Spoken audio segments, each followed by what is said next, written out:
I was running 5-6 miles a day, and then all of a sudden I couldn't run 1 mile. And then I was texting my mom the next day I couldn't walk a mile. And then I couldn't even walk up my stairs to my apartment. I've danced my entire life. I danced for a studio growing up. I danced in high school. I cheered in college, and then I was even a professional NFL cheerleader.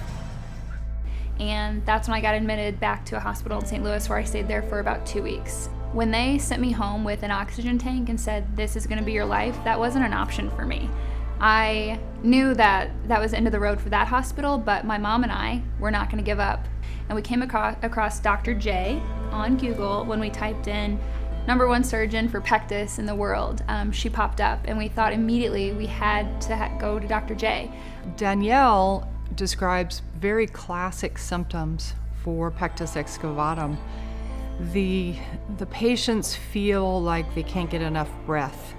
When they exert themselves, they become extremely short of breath. They get lightheaded, they feel dizzy. Hi, I'm Dawn Jaroszewski. I'm a thoracic surgeon here at Mayo Clinic in Arizona, and my specialty is Pectus excavatum. It's something that I've done for years, and the majority of my practice is focused on chest wall deformities. Pectus is a very common chest wall deformity. It's actually the most common congenital one, and it involves the front part, the anterior chest wall, caving in. And it can be in a variety of locations. Sometimes it's low, sometimes it's wide and flat. The problem with excavatum is that when the chest goes in, it actually creates pressure or compression on the heart and lungs. I think the mental game is sometimes harder than physically, because I think it was hard for doctors to separate my physical symptoms versus my anxiety and just thinking it was a mental game for me.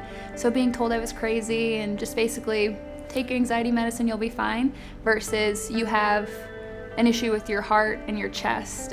Because at that time, they did a standing echocardiogram, and that was when we determined that my right ventricle was getting completely pinched off, and I was losing 60% of blood flow when I would stand up, which my NUS procedure that Dr. J did cured that for me. It was amazing because her defect was very severe, and her heart was nearly completely compressed, squished by the way her chest goes inward.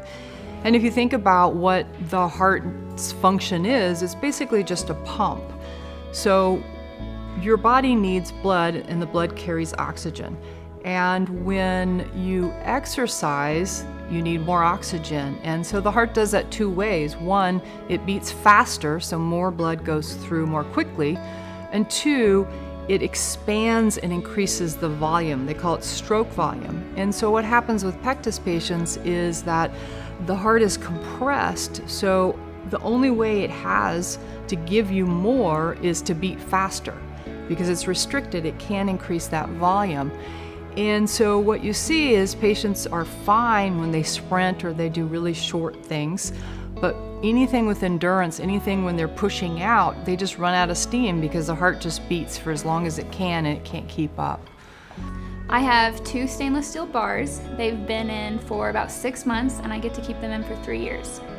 Plus, I was up and walking the day after surgery. I was walking laps around Mayo Clinic. Again, even before meeting her, she was my superhero, if you will. I just felt like I already knew her. Right when I met her for the first time, she walked in the room, I gave her a big hug. I was like, "Is that awkward? I'm sorry, I don't care if it is." I knew she was gonna save my life, if you will. You know, she was the only person in my eyes who was gonna do that for me.